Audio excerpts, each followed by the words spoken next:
Hi hello cleanse ഓർഗാനിക്സിൻ്റെ പുതിയൊരു വീഡിയോയിലേക്ക് എല്ലാവർക്കും സ്വാഗതം. നമ്മൾ ആലോവേരയുടെ ജെല്ലാണ് കേട്ടോ ചെയ്യുന്നത്. വീട്ടിലുള്ള ഫ്രഷ് അലോവേരയുടെ ജ്യൂസ് എടുത്തിട്ടാണ് ചെയ്യുന്നത്. നമുക്ക് അലോവേരയുടെ എക്സ്ട്രാക്റ്റ് എടുത്തിട്ടും നമുക്ക് ചെയ്യാം കേട്ടോ. ഇത് കുറച്ച് പഴുപ്പുള്ള ലീഫ് നമ്മൾ എടുക്കുക.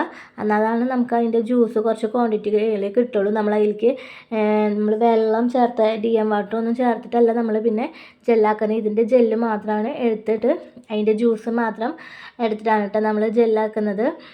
അപ്പോൾ നമ്മൾ ഇത് ചെടിയിൽ നിന്ന് എടുത്തതിന് ശേഷം കുറച്ചധികം നേരം നമ്മൾ വെള്ളത്തിൽ ഇട്ട് വെക്കണം. അതിലത്തെ ഒരു മഞ്ഞ കറ പോലെയുണ്ട്, അത് പോയതിന് ശേഷം മാത്രം ഉപയോഗിക്കാൻ പാടുള്ളൂ കേട്ടോ. അല്ല വെച്ചിട്ടുണ്ടെങ്കിൽ നമ്മളുടെ സ്കിന്നിന് നല്ല ചൊറിച്ചിലൊക്കെ ഉണ്ട് ഉപയോഗിക്കുമ്പോൾ.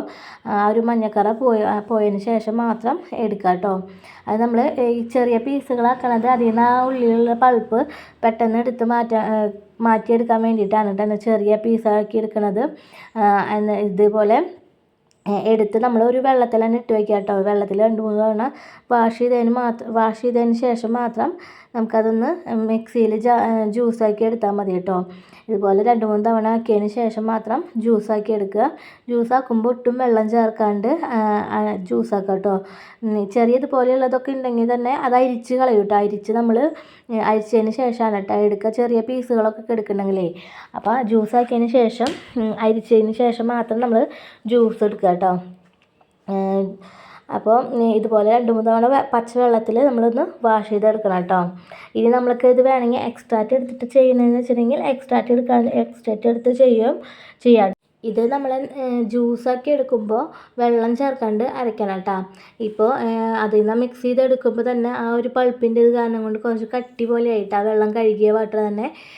അതുപോലെ തന്നെ ഇത് നല്ല അരിപ്പയിൽ ഉപയോഗിക്കുമ്പോൾ നമ്മൾ ഇതിന് വേണ്ടി നിങ്ങൾ ഉപയോഗിക്കണം അരിപ്പ മാത്രം എടുക്കുക. അല്ലെങ്കിൽ വെച്ചിട്ടുണ്ടെങ്കിൽ പിന്നീട് ഉപയോഗിക്കുമ്പോൾ ഒരു കയ്പ്പ് രുചി പോലെ ഉണ്ടായിരിക്കട്ടോ. അല്ലെങ്കിൽ നന്നായി വാഷ് ചെയ്തിട്ട് ഉപയോഗിക്കാം കേട്ടോ.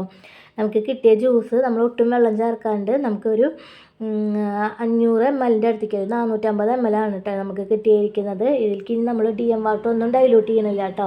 നിങ്ങൾക്ക് വേണമെങ്കിൽ ഡൈല്യൂട്ട് ചെയ്തിട്ടും എടുക്കാം കേട്ടോ. ഇനി ഇത് നമ്മൾക്ക് ഇങ്ങനെ നമ്മൾ ജെല്ലിൻ്റെ ഒരു ഫോമിലേക്ക് ആക്കാൻ വേണ്ടിയിട്ട് നമ്മൾ ഇതിലേക്ക് ചേർക്കുന്നത് സാന്തങ്കം പൗഡറാണ് കേട്ടോ.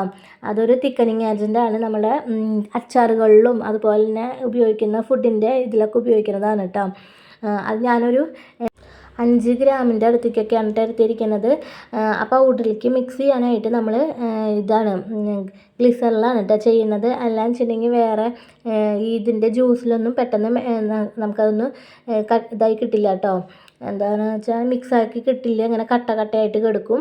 അത് നന്നായി യോജിപ്പിച്ചതിന് ശേഷം നമ്മൾ ഈ ജ്യൂസിലേക്ക് ചേർക്കാം കേട്ടോ. ജ്യൂസിലേക്ക് ചേർത്ത് നന്നായി മിക്സ് ചെയ്യണം കേട്ടോ. മിക്സ് ചെയ്യേണ്ടതിന് ഇതിലാണ് നമുക്ക് അതിൻ്റെ ഒരു പാകം കിട്ടുള്ളൂ കേട്ടോ. പിന്നെ ഈ ഒരു കളർ ഫ്രഷ് ജ്യൂസ് ആയ കാരണം കൊണ്ടാണ് കേട്ടോ ഈ ഒരു കളറിൽ ഇരിക്കുന്നത്. പിന്നെ നമ്മൾ അതിലേക്ക് ഒരു 2-3 ഡ്രോപ്പ് കോൺസെൻട്രേറ്റഡ് വിറ്റമിൻ ഇയുടെ ഓയിലാണ് കേട്ടോ ചേർക്കുന്നത്. അതും കൂടെ ചേർത്തിട്ട് നമുക്ക് നന്നായി ഒന്ന് മിക്സ് ചെയ്യാം കേട്ടോ. അതിന് ശേഷം നമ്മളതൊന്ന് മറ്റേ റാപ്പിംഗ് റോൾ വെച്ചിട്ട് ക്ലിം ഫിലിം വെച്ചിട്ട് കുറച്ച് നേരം ഒരു 5-6 മണിക്കൂർ നമ്മളതൊന്ന് റാപ്പ് ചെയ്ത് വെച്ചിട്ടുണ്ടായിരുന്നു കേട്ടോ. അതിന് ശേഷമാണ് നമ്മളിപ്പോൾ എടുത്തിരിക്കുന്നത്. അതിലേക്ക് നമ്മൾ കോസ്മെറ്റിക് ഗ്രേഡിൻ്റെ ഗ്രീൻ കളറാണ് കേട്ടോ ചേർത്തിരിക്കുന്നത്. ഒരുപാട് ചേർക്കാൻ പാടില്ല, ചെറിയൊരു 1 ഡ്രോപ്പ് 2 ഡ്രോപ്പ് ചേർക്കാൻ പാടുള്ളൂ കേട്ടോ. ഇത് നിങ്ങൾക്ക് വേണമെങ്കിൽ ഓപ്ഷണലാണ്, വേണമെങ്കിൽ മാത്രം ചേർത്താൽ മതി കേട്ടോ. ഇത് ആ ഫ്രഷ് ജ്യൂസിൻ്റെ ആയ കാരണം കൊണ്ടാണ് കേട്ടോ നമ്മളത് ആ ഒരു കളർ ചേർത്തത്. പിന്നെ നമ്മളിതിലേക്ക് പ്രിസർവേറ്റീവ്സ് ആയി ചേർക്കുന്നത് ഫിനോക്സിനെത്തനോളാണ് ചേർക്കുന്നത് കേട്ടോ. അതൊരു 1 ml ആണ് ചേർത്തിരിക്കുന്നത്. കൂടാൻ പാടില്ല കേട്ടോ. മാക്സിമം ഒരു 2 ml അല്ലെങ്കിൽ അതിന് കൂടാൻ പാടില്ല.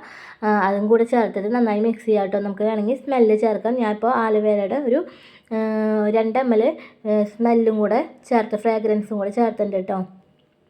അപ്പോൾ ഇതേനെ ശരി നമ്മൾ ഷോപ്പിൽ നിന്നൊക്കെ വാങ്ങിക്കുന്ന ആ ഒരു പാകത്തിന് തന്നെയാണ് കേട്ടോ കിട്ടിയിരിക്കുന്നത്. ഒരു ലൂസാവ് അങ്ങനെയൊന്നും ചെയ്തിട്ടില്ല. ഇനി നമ്മൾ ഈ കളർ ചേർക്കാണ്ട് നമുക്ക് ഈ ജെല്ല് വെച്ചിട്ട് തന്നെ നമ്മൾക്ക് ക്രീമുകളൊക്കെ ചെയ്യാം കേട്ടോ. ഇതിൻ്റെ നമ്മളുടെ എക്സ്ട്രാക്റ്റ് വെച്ച് ചെയ്യുന്നത് ആലോവേരയുടെ എക്സ്ട്രാക്റ്റ് വെച്ച് ചെയ്യുമ്പോൾ നമ്മളുടെ ക്ലിയർ ആയിട്ടുള്ള ആ ഒരു ട്രാൻസ്പെറൻ്റ് ആയിട്ടുള്ള കളർ കിട്ടും കേട്ടോ. അങ്ങനെ ആ ഒരു വീഡിയോ നമ്മൾ അടുത്ത് ചെയ്യാം. അപ്പോൾ ഇങ്ങനെയാണ് നമ്മളുടെ ജെല്ല് കിട്ടിയേക്കുന്നത്. നിങ്ങൾക്ക് ഇതൊക്കെ വീട്ടിൽ ചെയ്യാൻ ആഗ്രഹിക്കുന്നുണ്ടെങ്കിൽ അതിൻ്റെ മെറ്റീരിയൽസൊക്കെ വേണമെങ്കിൽ നമ്മുടെ കയ്യിൽ അവൈലബിൾ ആണ്. ആവശ്യമുണ്ടെങ്കിൽ ഒന്ന് മെസ്സേജ് ചെയ്യാം കേട്ടോ. അടുത്ത വീഡിയോ വരാം. Thank you, by.